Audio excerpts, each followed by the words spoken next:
Thank you. Mr. Smith is recognized. Thank you for very 5 much, minutes. Madam Chair. Madam Chair, I rise in strong support of Ms. Elmer's legislation. Thank her for offering it and for the courage to stand up for women in China.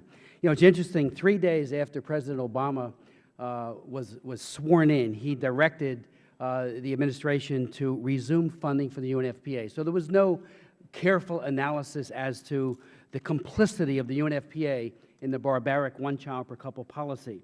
China's one-child-per-couple policy constitutes massive crimes against humanity.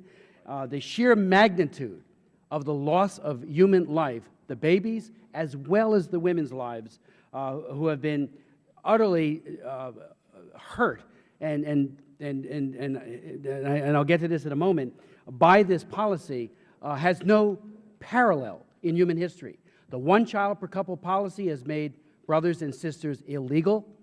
Illegal. Imagine that. Any member here who has a sibling or has more than one child, the government of China tells you when and if you can have that child and under what circumstances, because you don't necessarily get a birth allowed certificate just because you want to have a child.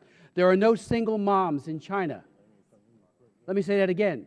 Single moms are forcibly aborted. I held my 30th hearing on human rights abuses in China, and just 2 weeks ago, Chai Ling, the great human rights activist who was the Tiananmen Square hero, one of the most wanted people by the government, testified right here, or in 2200, I should say, and talked about how she had been forcibly aborted 3 times. 3 times, because she was an unwed mother. And that is part of their rules. I would ask members to read the regulations, look at the national policy, and most importantly, look at the 2008 report that was done by the Department of State. John Negroponte, Secretary Negroponte, pointed out, and this is, I think, the crutch of it, or the key. UNFPA program, this is his words, all UNFPA programming related to contraceptive and reproductive health incorporates and defers to Chinese law and regulation. The national law and provincial regulations are the framework for China's coercive birth policies.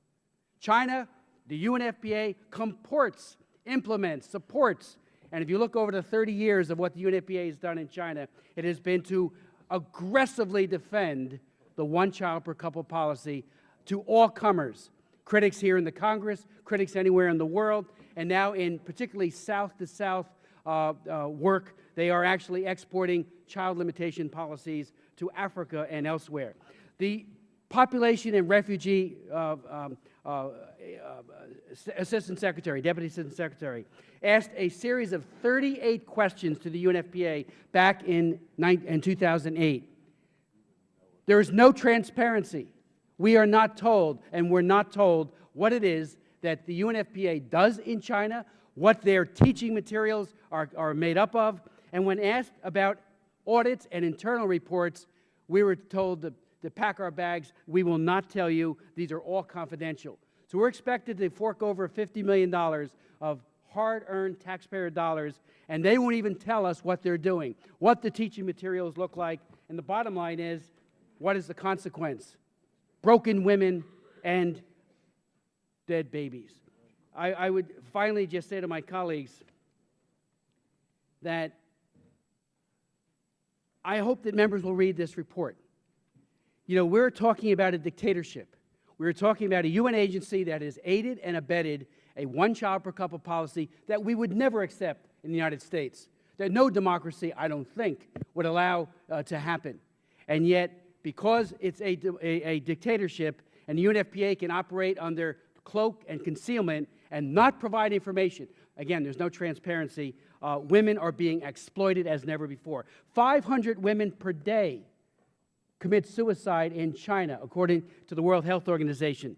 At my hearing, I had 3 women who had been forcibly aborted, and they told our horrific stories about how they were told, you are out of plan, you don't have permission to carry this child to term, therefore you will be aborted.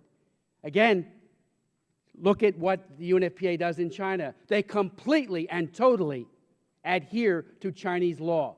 They're just following orders. When did we hear that before?